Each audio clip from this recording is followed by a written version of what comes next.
হরে কৃষ্ণ কৃষ্ণ কৃষ্ণ হরে হরে হরে রাম রাম রাম হরে কৃষ্ণ। আমি বুঝেছি ভগবদ গীতা যথাযথ অষ্টাদশ অধ্যায় মুখ্য যোগ শ্লোক নাম্বার 8। দুঃখময়ময়িতি বয়ম কর্ম যত কর্ময় কায় ক্লেশ ভয় ত্যাজ্যত স্বয়তা রাজস্বয়াম ত্যাগম নয় বয় ত্যাগ ফলয় লভেত। গীতার গান। দুঃখ হয় তার জন্য কর্ম ত্যাগ করে কিংবা কর্ম ত্যাগ করে কায় ক্লেশ ডরে রাজসিক ত্যাগ সেই ফল নাহি পায় সেই যে কহিন যত শাস্ত্রের নির্ণয়। ধন্যবাদ। যিনি নিত্য কর্মকে যেন দুঃখজনক বলে মনে করে দৈহিক ক্লেশের ভয়ে ত্যাগ করেন তিনি অবশ্যই সেই রাজসিক ত্যাগ করে ত্যাগের ফল লাভ করেন। তাৎপর্য অর্থ উপার্জন করাকে যেন ফলাশ্রয়ী সকাম কর্ম বলে মনে করে কৃষ্ণ ভক্তের অর্থ উপার্জন পরিত্যাগ করা উচিত নয়। কাজকর্ম করে অর্থ উপার্জন করি সেই অর্থ যদি শ্রীকৃষ্ণের সেবায় নিয়োগ করা হয় অথবা খুব সকালে ঘুম থেকে ওঠা যদি পারপার্থিক কৃষ্ণ ভক্তির সহায়ক হয় তাহলে সেই সমস্ত কর্মগুলি যেন কষ্টদায়ক বলে তার ভয়ে সেগুলি যেন অনুসরণ থেকে বিরত থাকা উচিত নয়। এই ধরনের ত্যাগ রাজসিক যেন মনোভাবাপন্ন। রাজসিক কর্মের ফল সবসময় ক্লেশদায়ক হয়ে থাকে। সেই মনোভাব দিয়ে যে কেউ যদি কর্ম পরিত্যাগ করেন তাহলে তিনি ত্যাগের যথার্থ সুফল কখনোই অর্জন করেন না। শ্লোক নম্বর 9।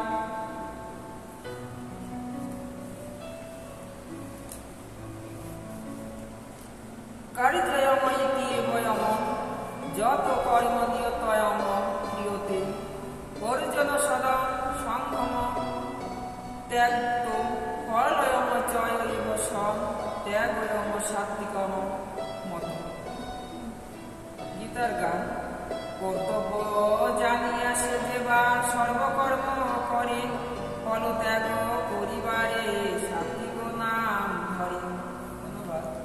হে অর্জুন, আসক্তি ও ফল পরিত্যাগ করে কর্তব্য বোধে যে নিত্যকর্মের অনুষ্ঠান করা হয় আমার মতে সেই ত্যাগ যেন সাত্বিক।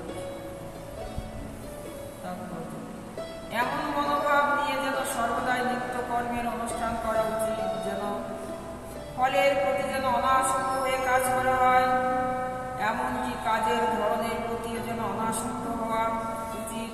কৃষ্ণ ভাবাময় কোনো ভক্ত যদি কখনো তার কারখানাতেও কাজ করেন তখন তিনি কারখানার কাজের প্রতি যেন আসক্ত হন না এবং কারখানার যেন শ্রমিকের প্রতিও যেন আসক্ত হন না।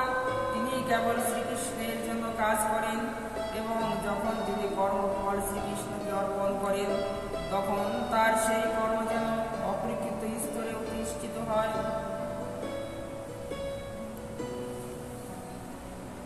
শ্লোক নাম্বার 10। নয় দৃষ্টিয়াম অক্রস্বয়ম কর্ম কুশলে নয় যজ্ঞতয়ম ত্যাগী শতয়ম সমাবিষ্টেত মেধাবী ছিন্নয় সংশয়। গীতার গান। কর্তব্যের অনুরোধে কৌশল করে আসক্তি না হিসে কুশল কর্মের তরে মেধাবী যে ত্যাগী শত সমাবিষ্ট হয় চিহ্ন তারও হয়ে যায় সকল সংশয়। ধন্যবাদ। শতগুণে আবিষ্কৃত মেধাবী ও সমস্ত সংশয় চিহ্ন ত্যাগী অশুভ কর্মে বিদেশ করেন না এবং শুভ কর্মে আসক্ত হন না। তাৎপর্য যে মানুষ কৃষ্ণ ভাবাময় এবং শতগুণময় তিনি কাউকে বা শরীরের পক্ষে যেন ক্লেশদায়ক কোনো কিছুকেই ঘৃণা করেন না। তিনি শারীরিক দুঃখ কষ্টের পরোয়া না করে যেন যথাস্থানে যথাসময়ে তার কর্তব্য পালন করে চলেন এবং ব্রহ্মভূত স্তরে যেন অধিষ্ঠিত। এই সমস্ত মানুষদের সবচেয়ে যেন বুদ্ধিমান এবং তাদের কার্যকলাপ সর্বপ্রকারের যেন সন্দেহাতীত বলে জানতে হবে। হরে কৃষ্ণ কৃষ্ণ কৃষ্ণ হরে হরে, হরে রাম